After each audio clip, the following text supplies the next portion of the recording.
No te preocupes, pero sí es de verdad, ¿eh? Sí es de verdad, segurísimo, no hay plagios, Chéquenlo, no hay... hagan el esfuerzo ustedes, no lo voy a hacer No hay yo. citas que no se mencionan ni nada. Ninguna. Porque ahorita nos vamos, ¿eh? Hay dos. Hay Xóchitl ya compareció ante la UNAM y surge una nueva acusación, por lo menos, de plagio en una tesis. Pero ese es otro tema. Doctor, ¿qué te parecen las declaraciones del presidente Andrés Manuel López Obrador, prácticamente exculpando al ejército?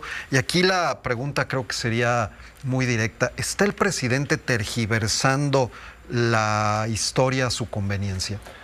Mira, es una pregunta muy buena. Yo siempre pensé que el presidente iba a ser más permeable a la realidad.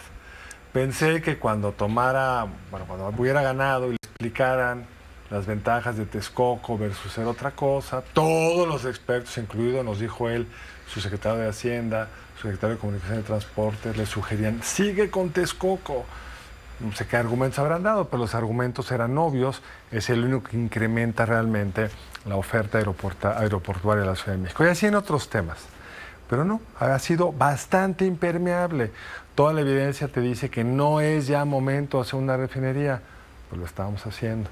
Toda la evidencia sugiere que un tren que le da toda la vuelta a la península, quizá la parte de arriba tendría sentido, pero la de abajo no tiene sentido alguno, está despoblado y el trayecto se puede hacer por arriba igual que por abajo, no tenía sentido. Pero acá es la primera vez que veo a un presidente, o a este presidente, que la realidad le impone un cambio. Y lejos de estar haciendo lo que tú dices, que es ajustar su argumento, cambiar la historia con un nuevo argumento, creo que está diciendo lo que pasó. Primero, es cierto que ninguna institución puede ser juzgada, aunque a veces él lo hace, porque unos miembros se portan mal. No, las instituciones son formadas por humanos y en todas vamos a encontrar a alguien que hace actos de corrupción. Si ese fuera nuestro criterio para cerrarlas, como en su momento hicieron con la Policía Federal, habría que cerrarlas todas.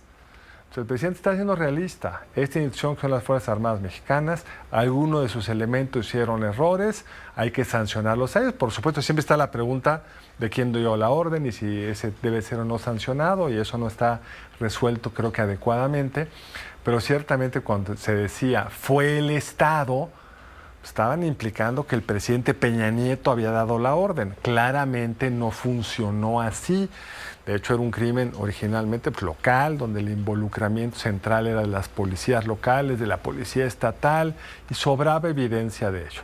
Ahora, sí es un cambio muy sorprendente, porque no solo es respecto a Ayotzinapa, es también respecto al 2 de octubre, respecto a la matanza de Tlatelolco.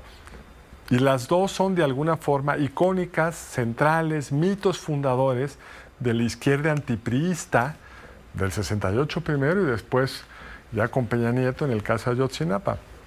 Entonces creo que este cambio demuestra un presidente pues, que está preocupado por cuidar su relación con el ejército, que sabe que estaba en una disyuntiva sin salida, porque si continuaba con la estrategia de culpar al Estado, pues tenía que llegar al jefe del Estado, a Peña Nieto, o al jefe del ejército, el secretario de Defensa entonces, Nacional, claro, o el secretario de las Fuerzas Navales, de la Armada, y no solo no hay evidencia de que hayan sido los responsables, sino tenía una serie de implicaciones muy serias para ellos y eventualmente para él, porque si la forma de juzgar una omisión, no sé qué tan fuerte, no sé qué tan grave, de las Fuerzas Armadas que estaban ahí cerca del asesinato, el secuestro horrendo de estos muchachos, o esta evidencia que se ha presentado, que miembros ahí del soldados, miembros de las Fuerzas Armadas recibían dinero, eran cómplices. Si eso te vuelve responsable, seguro ha pasado en este sexenio, porque pues, hay crímenes horrendos, hay secuestros espantosos, se ha expandido la presencia del ejército a través de la Guardia Nacional en el territorio nacional y los actos de violentos, de extorsión, secuestros siguen sucediendo. Entonces es un cambio valiente, hay que decirlo, valiente en la medida que tienen que enfrentar a su base pues, más dura. Impresionante que poco le ha costado con su base, cuán disciplinada es la organización, el movimiento, para pues, tolerar un cambio de 180 grados de un presidente que recordemos que cuando era candidato decía que México no requería fuerzas armadas, que cuando era candidato fustigó al ejército por un operativo exitoso, aunque violento, en contra de un grupo de criminales, si recuerdo bien, en Puerto Vallarta. Incluso rechazó la protección del Estado a su seguridad siendo candidato. Exacto, por desconfianza aparentemente. Exactamente. Entonces, sí es un cambio de fondo, pero tiene este otro elemento muy preocupante, que es el papel que le ha dado a las Fuerzas Armadas. Justo a eso quería llegar, doctor. ¿Por qué tanto apoyo al ejército y por qué tanta protección? Porque incluso en los últimos días pues se ha filtrado que la verdad verdadera que se intenta construir acerca de Ayotzinapa en este sexenio pues trata de exculpar al ejército como institución y únicamente responsabilizar a unos cuantos elementos. Sí, la verdad histórica que están reeditando se parece mucho a la verdad histórica original. Pero la pregunta de fondo es yo creo que la que estás esbozando, que es, más allá de este caso horrendo y que hay que deslindar a los responsables y siempre está este dilema de pues, hasta dónde hay que subir en la cadena de mando para encontrar, si no al que dio la orden, al que fue omiso, etcétera, pues sí tenemos un cambio de fondo en el papel de las Fuerzas Armadas en muchos ámbitos que no los tenía y que no los debería de tener. No los debería de tener primero porque la Constitución es muy clara.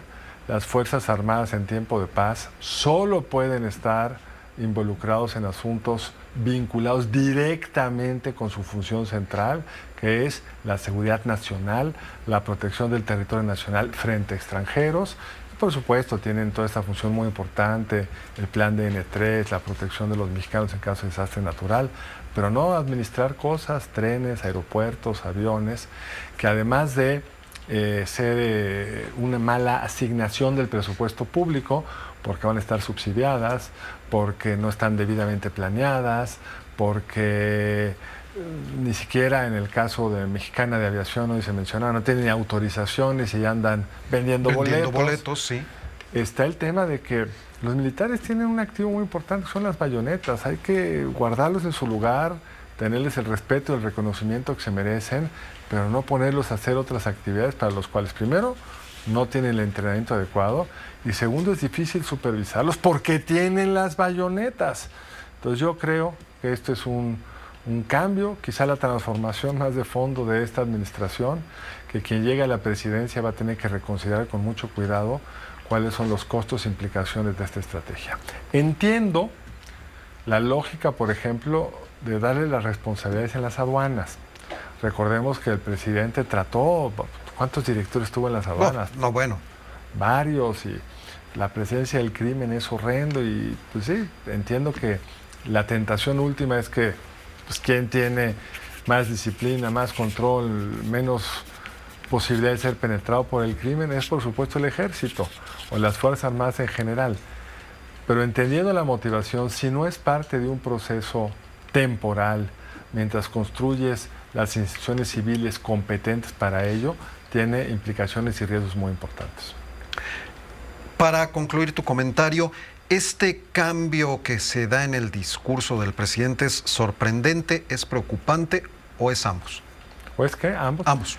Digo, en materia específica de este comentario respecto al papel del ejército es sorprendente. Para algunos serán preocupantes, pues porque les cambia pues, toda la historia que contaron a llegar al poder, entre otras cosas.